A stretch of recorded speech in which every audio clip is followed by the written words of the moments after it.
Oke, dan sebenarnya kalau kita bicara doktrin para rasul, apa sih doktrin para rasul sebenarnya? Doktrin Tritunggal atau Allah yang tunggal? Sekarang kita masuk ke sini. Kita ke sini, memahami roh Allah Tritunggal. Memahami Allah Tritunggal.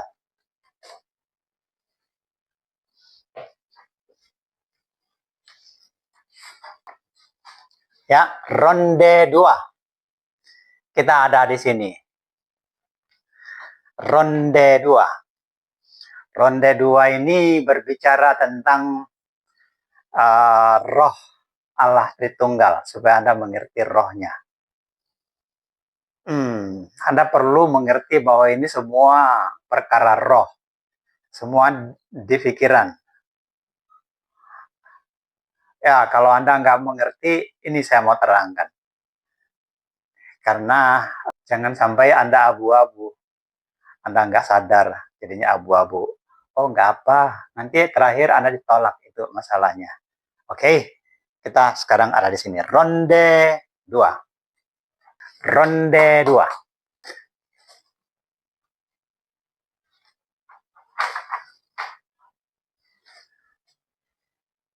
Bapak-bapak, ibu-ibu, kepada Anda saya bawa sekarang sebuah diagram ya.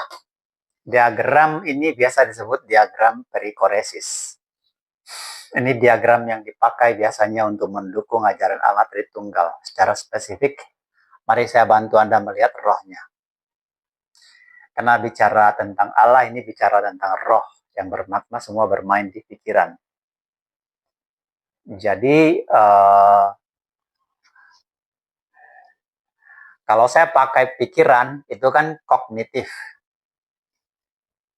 Dalam dunia ilmiah sekarang kita bedakan maknanya. Kalau pikiran yang seperti kita pakai sehari-hari beroperasi itu kan kognitif, logika-logika biasa. Tapi kalau roh itu namanya sesuatu yang holistik, jiwa raga. Holistik itu kita semua sebenarnya holistik sih, jiwa raga. Tapi kadang-kadang saat jatuh cinta itu biasanya rela berkorban apapun, itu holistik. Selebihnya kita ya kognitif aja. Oke, dalam salah satu diskusi saya dengan sejumlah orang, dan ini bukan hanya terjadi sekali. Seseorang teman saya menunjukkan sebuah diagram kepada saya. Ini diagramnya. Diagram yang biasalah, ini juga Anda biasa lihat ini. Dia coret-coret kertas, kemudian dia tunjukkan saya seperti ini, kemudian dia bilang, inilah Allah Tritunggal. Inilah Allah Tritunggal. Ini yang berlaku di gereja saya juga. Dia banggakan.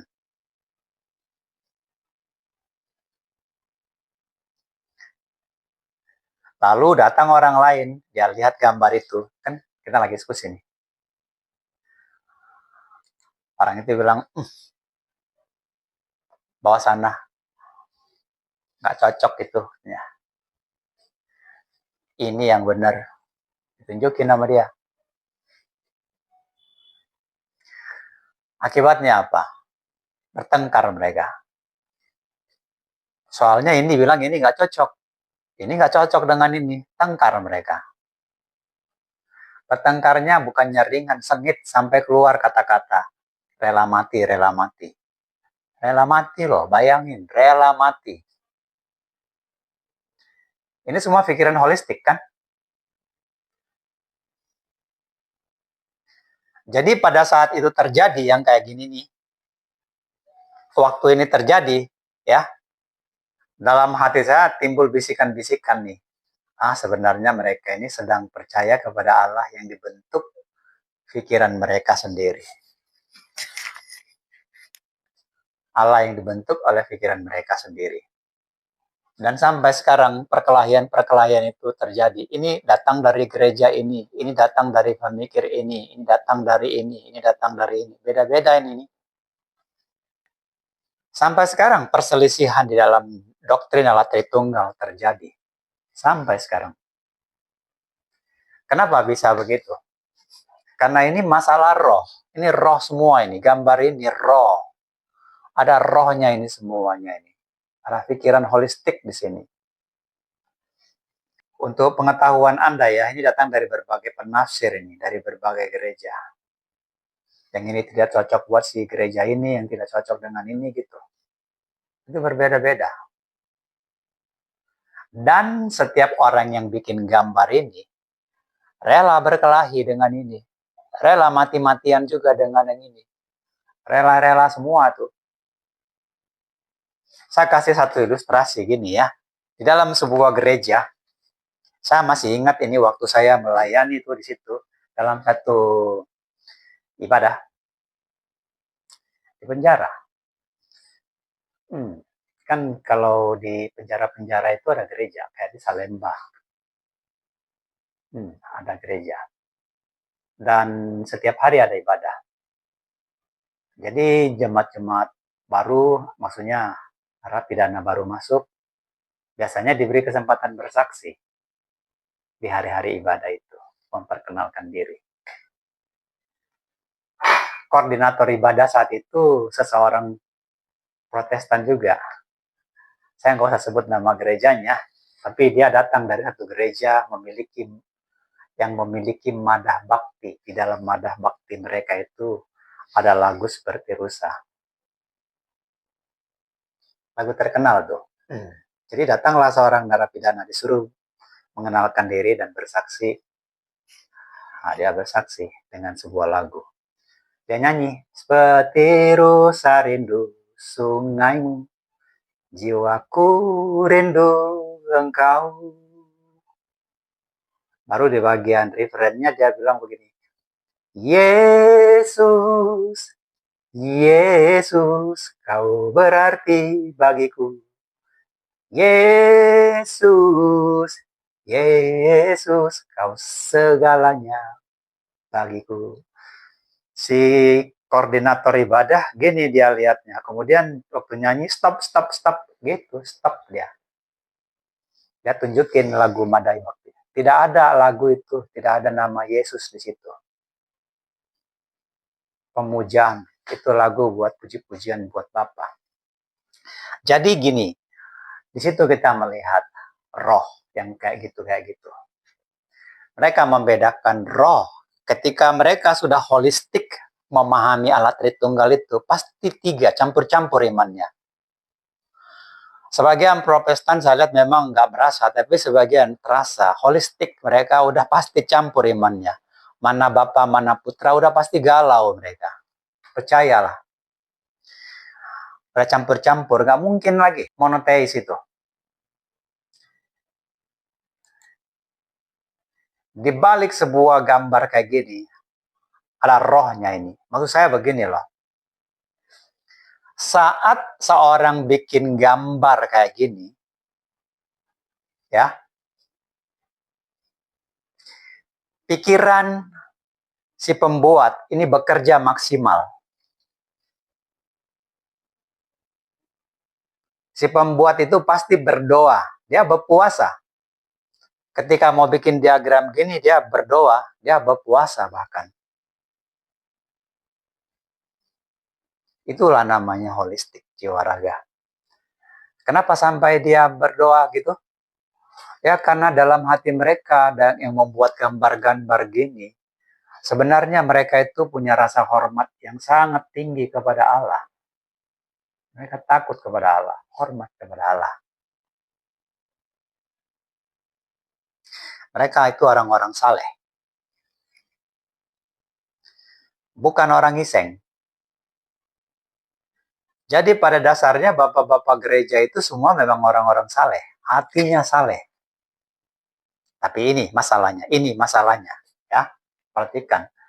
Jumlah gambar ini menunjukkan kepada kita bahwa mereka sebenarnya menyembah Allah yang dibuat oleh pikiran mereka sendiri. Bahwa dia berani memegang ini, menentang yang ini.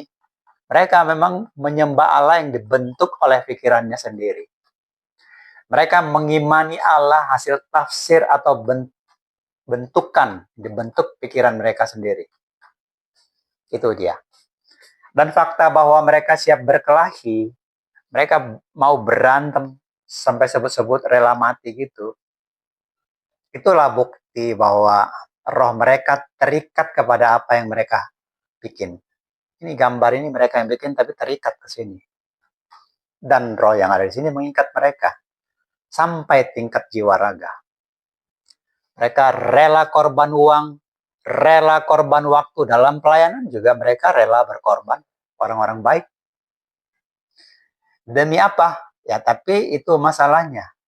Demi ego mereka kan, demi pikiran mereka. Karena yang mereka bikin ini kan bukan oleh aparat sorga. Aparat sorga waktu itu Musa.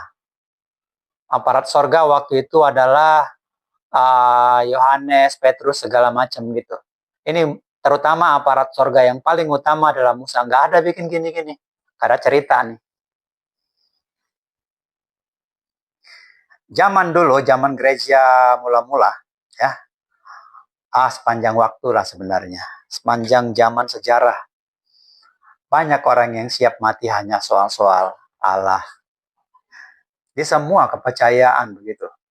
Tidak terkecuali dalam sejarah Kristen. Dalam sejarah Kristen juga banyak terjadi. Perkelahian berkali-kali, bunuh-bunuhan. Dan sebenarnya masih sampai sekarang terjadi. Contoh di era modern ini ya, yang diantara saya lihat tuh, diantara apologet Kristen tuh, misalnya Pak MYM.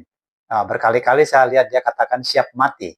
Dr. Diki Gadas juga, coba lihat video-videonya. Dia bilang, saya siap mati. Rela mati untuk Allah Tritunggal. Apologet Islam, apalagi.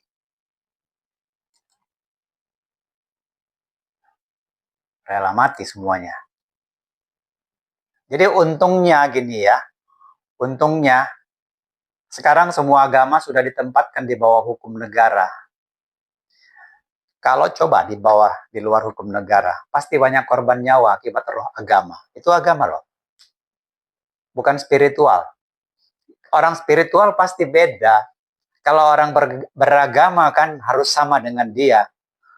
Kalau nggak sama dengan dia, ini dia pegang, ini nggak sama dengan ini bunuh-bunuhan, rela nih. Itu agama. Kalau orang spiritual beda lagi. Tapi kita nggak lagi bicara spiritual yang lain. Kita bicara Tritunggal. Ini faktanya, ini sekarang terjadi sampai sekarang.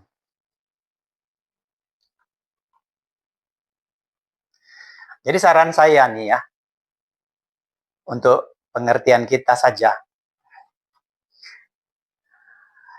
Karena mereka saling merasa benar, ini paling benar. Tapi gagal membuktikan ini datang dari mana. Ini bukan dari Alkitab, bukan dari Musa, bukan dari Elia, bukan dari Yeremia, bukan dari Allah yang Maha Tinggi, dan bukan dari aparat-aparat Allah yang dipakainya. Ya, ini lepas aja ini. Ini cuma tafsir wawasan dari si pembuat saja nih. Yang walaupun mereka buat dengan rasa saleh, perasaan saleh gitu. Ini cuma pikiran-pikiran tafsir-tafsir dari sejumlah orang. Yang bertanggung jawab terhadap ini adalah dirinya sendiri. Entah benar seperti ini apa tidak, dia yang tanggung jawab. Allah itu hanya bertanggung jawab terhadap apa yang difirmankannya di hukum ini. Nih, dia tanggung jawab terhadap ini.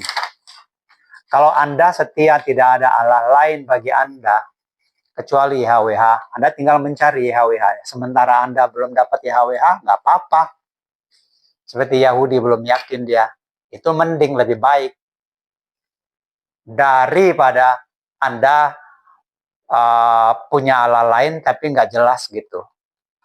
Sampai sekarang Yahudi masih setia, dia bilang Allah Abraham, Allah Ishak, Allah Yakub. Nggak ada Allah lain kecuali ini, YHWH. Jadi ada pribadinya Allahnya si Yahudi. Seorang teman saya beragama Islam marah pada saya. Tapi akhirnya dia sadar, ya juga ya. Ketika saya bilang, Allahmu kamu sujud kepada siapa? Saya bilang, kamu sujud kepada siapa? Yahudi sujud kepada YHWH. Saya sujud kepada YHWH. Tapi saya percaya YHWH ini Yesus. Jadi buat saya nggak ada masalah, karena ini satu. Kamu? Wah, dia marah. Tapi karena dia rasional, dia kemudian menenangkan diri. Ya juga ya. Tapi bukan soalan itu yang saya mau bawa kepada Anda. Yang soalan saya adalah kita sesama Kristen nih. Anda. Jangan biarkan diri Anda terikat oleh gambar-gambar kayak gini nih. Ini cuma imajinasi orang aja nih.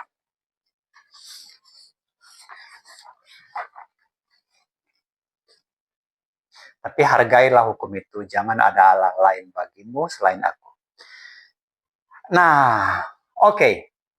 Kita sudah selesai di bagian 2. Tinggal satu lagi.